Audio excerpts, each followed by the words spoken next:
जी अस्सलाम वालेकुम, क्या हाल है? सब लोग खैरियत से हैं। इमरान खान साहब ने जेल के अंदर आज सहाफ़ियों से बात करते हुए ये कहा कि मैंने कोई गैर मशरूत या मशरूत माफ़ी नहीं मांगी थी, ये गलत कोट किया गया है और मेरी सिर्फ एक शर्त थी। वो शर्त क्या थी, ये हम आपको पूरी तफसील के साथ आज के वीलॉग में बताएंगे। और साथ ही उन्होंने दावा किया कि मैं जेल से कह रहा हूँ कि इस गवर्नमेंट के पास सिर्फ 2 महीने हैं। ये 2 महीने का टाइम इमरान खान साहब ने क्यों दिया है, ये भी हम आपको आज के वीलॉग में बताएंगे। और आज आर्मी चीफ ने कहा कि जो शख्स पाकिस्तान के अंदर फसाद फैला रहा है, फौज उसके सामने सीना तान के खड़ी होगी और उसको इस किस्म की हरकतें करने की हम इजाज़त नहीं देंगे। और दूसरा उन्होंने कहा कि जो शरीयत को नहीं मानता, जो आईने पाकिस्तान को नहीं मानता, हम उसे पाकिस्तानी नहीं मानते। और साथ ये भी कहा कि जनाब सोशल मीडिया के ज़रिए पाकिस्तान के अंदर इंतशार और फसाद फैलाया जा रहा है, जिसकी इजाज़त पाकिस्तान के अंदर नहीं दी जाएगी। और साथ ही वज़ीर-ए-आज़म पाकिस्तान ने कहा कि पहली मरतबा ऐसा हुआ है कि अफवाज पाकिस्तान और सियासतदान एक पेज पे हैं। क्या ये बात दुरुस्त है? और मियाँ शहबाज शरीफ साहब को यकीन है कि ये पेज सलामत रहेगा? ये भी हम आपको आज के वीलॉग में पूरी तफसील से बताएंगे। लेकिन वीलॉग की तरफ जाने से पहले मेरी आपसे रिक्वेस्ट है कि चैनल को सब्सक्राइब ज़रूर कीजिएगा और ये जो बेल आइकन है इसको ज़रूर प्रेस करें ताकि आप तक नोटिफिकेशन आता रहे। और यही वो सपोर्ट है, यही वो फेवर है जो आप हमारी कर सकते हैं। आज की जो पहली खबर है वो हाजी इम्तियाज़ साहब से रिलेटेड है। ये पाकिस्तान तहरीक इंसाफ के MNA हैं और NA 68 मंडी बहाउद्दीन से ये इलेक्ट हुए थे। और आपको याद होगा कि ये गिरफ्तार कर लिए गए थे, इन्हें एंटी करप्शन ने गिरफ्तार किया था। फिर एंटी करप्शन ने दावा किया कि हम इन्हें मंडी बहाउद्दीन लेके जा रहे थे और रास्ते में लोगों ने हमारी गाड़ियों के ऊपर अटैक करके इनको छुड़वा लिया और उसके बाद लेके इसको फ़रार हो गए। और उसके बाद उनके भाई जो एजाज चौधरी साहब हैं, उनका ये दावा था कि मेरा भाई भागा नहीं है, मेरा भाई आज भी पुलिस या CTD या एंटी करप्शन की तहवील में है, बल्कि उनका ये भी कहना था कि शायद एजेंसियों के पास है। और उन्होंने कहा जी हमारे भाई के साथ कोई राब्ता नहीं हुआ। तो आज हाजी इम्तियाज़ साहब से रिलेटेड एक बहुत अच्छी खबर आई कि उन्हें मुल्तान एयरपोर्ट से गिरफ़्तार कर लिया गया है और दावा किया जा रहा है कि वो मुल्तान एयरपोर्ट से कतर एयरवेज़ की फ़्लाइट से कतर फ़रार होने की कोशिश कर रहे थे और उन्हें वहाँ पे FIA ने रोक लिया और रोकने के बाद फिर उन्हें पुलिस के हवाले कर दिया गया। तो अब वो पुलिस की तहवील में है।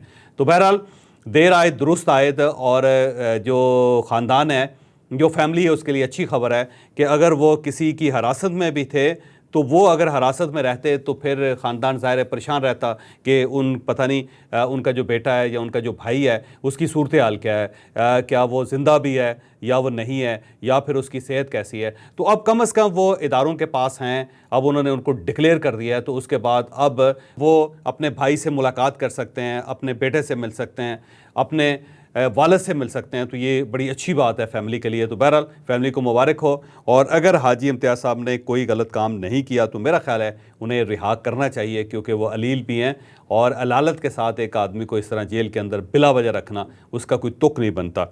आज इमरान खान साहब ने दोबारा सहाफ़ियों के साथ मुलाकात की जेल के अंदर, क्योंकि वहाँ पे जब केस चलता है तो सहाफ़ी पहुँचते हैं और फिर इमरान खान साहब को ये एक रायत दी गई है। मेरा ख्याल है पाकिस्तान के पहले कैदी हैं जिनको ये रायत मिली कि जनाब आप जेल के अंदर रह के भी मीडिया से खिताब कर सकते हैं। तो इमरान खान साहब इस सहूलत से फ़ायदा उठाते रहते हैं। तो आज भी उन्होंने इस सहूलत से फ़ायदा उठाया और आज उन्होंने बड़ी तफसील के साथ मीडिया के साथ बात की। मैं चाहता हूं कि वो लफ्ज़ ब लफ्ज़ जो मीडिया ने रिपोर्ट किया है वो आपके सामने रखूं, तो उससे ज़्यादा आप मामलात को अंडरस्टैंड कर सकेंगे, बजाय इसके कि मेरे अल्फाज को बाद पाकिस्तान तहरीक इंसाफ उसको ये महसूस करे या उसको थोड़ा सा तोड़ मोड़ के पेश करे। तो मैं चाहता हूँ कि एग्जैक्ट वर्ड टू वर्ड आपके सामने रखता हूँ। एक सहाफ़ी ने उनसे सवाल किया कि मुल्क में अगर अबूरी सेटअप कायम किया जाए और इसके तहत इलेक्शन करवाए जाएँ तो क्या आपको वो इलेक्शन कबूल होंगे? ये सहाफ़ी का सवाल है। इसके जवाब में इमरान खान साहब का ये कहना था कि चीफ इलेक्शन कमीशनर सबसे बड़ा फ्रॉडी है, इसने पहले भी फ्रॉड इलेक्शन करवाए, ज़िमनी इलेक्शन में भी इन्होंने पहले ही से डब्बे भर दिए थे, किसी को देखने तक नहीं दिया, मर्जी के रिजल्ट जारी किए, मौजूदा हुकूमत के ज़ेर इंतज़ाम बनने वाले अबूरी सेटअप और इस चीफ इलेक्शन कमीशनर की निगरानी में कोई भी इंतखाबात हुए तो हम उस इलेक्शन को तस्लीम नहीं करेंगे। ये इमरान खान साहब का दावा है। तो इसके बाद सहाफ़ी ने उनसे सवाल किया, एक और सहाफ़ी ने सवाल किया कि हुकूमत में शामिल लोग कह रहे हैं कि आप इसलिए माफ़ी की तरफ जा रहे हैं क्योंकि आपको पता है कि आपका ट्रायल अब मिलिट्री कोर्ट्स में होगा। ये सहाफ़ी का सवाल है, याद रखें। इसके जवाब में इमरान खान साहब का कहना था कि इन रेलू कट्टों का एक ही मकसद है, फ़ौज के ज़रिए PTI को ख़त्म किया जाए और ये बच जाएं, लेकिन ये नहीं बचेंगे। मेरे खिलाफ ये सब इसलिए किया जा रहा है कि मैं कोई डील करूं, लेकिन मैं कोई डील नहीं करूंगा। मेरे खिलाफ जितने मुकदमात बनाने हैं बना लें, जितना जेल में रखना है रख लें। और ये जहन में रखें कि इमरान खान साहब ये कह रहे हैं, लेकिन वो ये एक पूरा नैरेटिव क्रिएट कर रहे हैं कि इनके खिलाफ गवर्नमेंट ये हरकतें कर रही है कि पाकिस्तान तहरीक इंसाफ और अफवाज पाकिस्तान की लड़ाई हो। लेकिन सवाल ये है कि जो बयानियाँ आप दे रहे हैं, आप ये कह रहे हैं तस्वीर लगा के यूनिफॉर्म में जनरल आसिम मुनीर की कि अगर मेरी बेगम को कुछ हुआ तो ये शख्स जिम्मेदार होगा, ये जंगल का बादशाह है, और फिर गद्दार कौन का जो बयानिया है उसके साथ आप तस्वीर लगा देते हैं जनरल आसिम मुनीर की। फिर आप जनरल आसिम मुनीर की जो अपॉइंटमेंट है उसको रोकने के लिए आप एक लॉन्ग मार्च कर देते हैं, फिर आप इनको न्यूट्रल करार दे देते हैं, फिर आप इनको जानवर करार दे देते हैं, फिर आप इनको मीर जाफ़र और मीर सादिक करार दे देते हैं। तो ये सारी हरकतें जो है मेरा ख्याल है मियाँ शहबाज शरीफ साहब आपसे करवा रहे होंगे, वो आपके कान में फूंक मारते होंगे और अगले दिन ही आप ये कह देते होंगे। फिर 9 मई के वाक़यात हैं, उससे पहले जो बयानिया क्रिएट किया गया, जो उसके बाद बयानिया क्रिएट किया गया, ये सारी चीज़ें मेरा ख्याल है शायद गवर्नमेंट ही इमरान खान साहब से करवा रही होगी। इमरान खान साहब खुद तो इसके ज़िम्मेदार हो नहीं सकते, क्योंकि गवर्नमेंट को फ़ायदा है कि इमरान खान साहब और साथ अफवाज पाकिस्तान एक दूसरे के साथ लड़ते रहें। तो मेरा इमरान खान साहब को मेरा ख्याल है कि उनको अपनी चारपाई के नीचे भी डांग फेर के चेक कर लेना चाहिए कि कहीं वहाँ पे कुछ और तो नहीं छुपा हुआ। एक और सवाल सहाफ़ी ने किया कि नून लीग की सेनेटर इरफान सदीकी कह रहे हैं कि आपसे बात करने का वक्त ख़त्म हो चुका है। तो इस पर इमरान खान साहब का कहना था मेरे पास बहुत वक्त है, वक्त इनके लिए ख़त्म हो रहा है। इन बेवकूफ़ों को समझ नहीं आ रही इस हुकूमत के पास 2 माह से ज़ायद का वक्त नहीं है।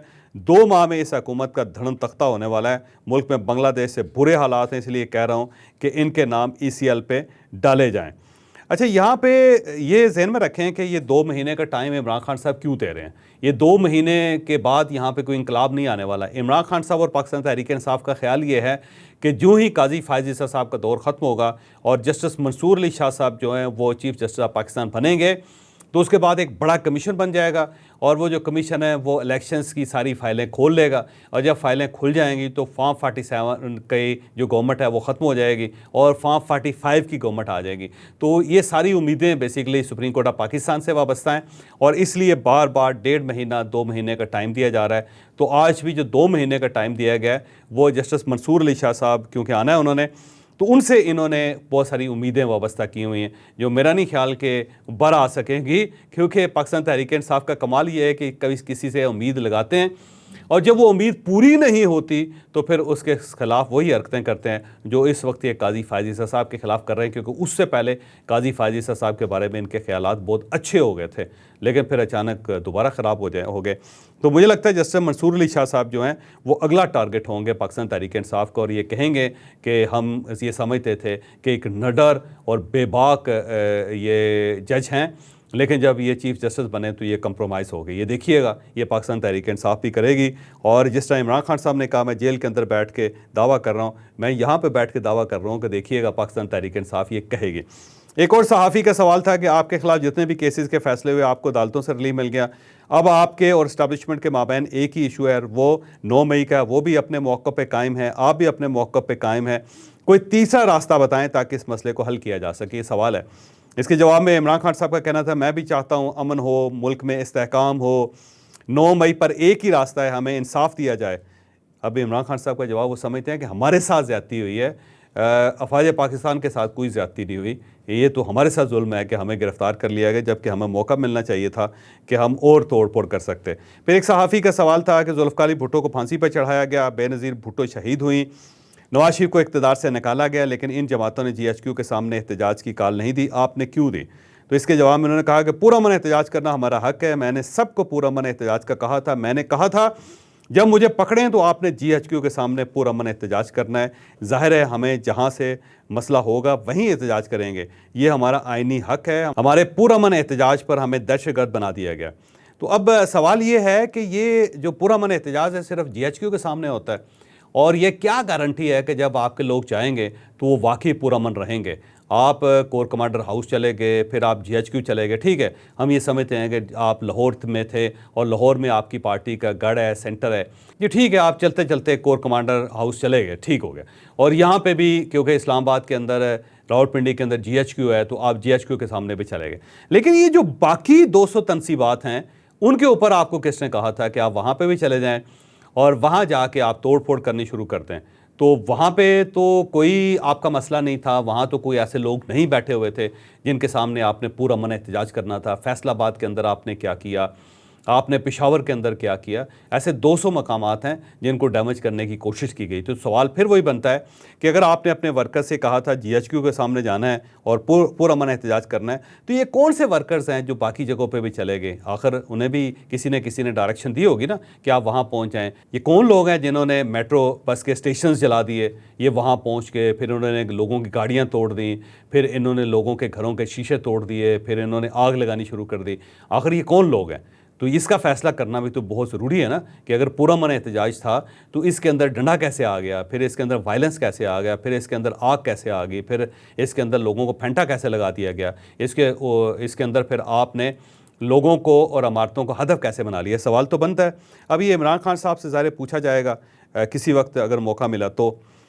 इसके बाद एक सवाल किया गया कि सानह 9 मई की तमाम फुटेजेस ऑन रिकॉर्ड मौजूद हैं, रेगुलर मीडिया ने इनको लाइव दिखाया, आपके लोग कहते हैं कि फ़ौज ने रेड लाइन क्रॉस कर ली, आज हम आपकी रेड लाइन क्रॉस करेंगे। आपके लोग सोशल मीडिया पर फुटेजेस चढ़ाकर प्राउड फील कर रहे थे। ये सहाफ़ी का सवाल है। उसके बाद इमरान खान साहब का कहना है कि 9 मई के वाक़यात में PTI के लोग नहीं थे, आग लगाने वाले हमारे लोग नहीं, कोई और लोग हैं जिन्हें मैं जानता हूँ। अब ये कहते हैं कि मैं जानता हूँ। भाई अगर आप जानते हैं तो आप बताएं ये कौन लोग हैं।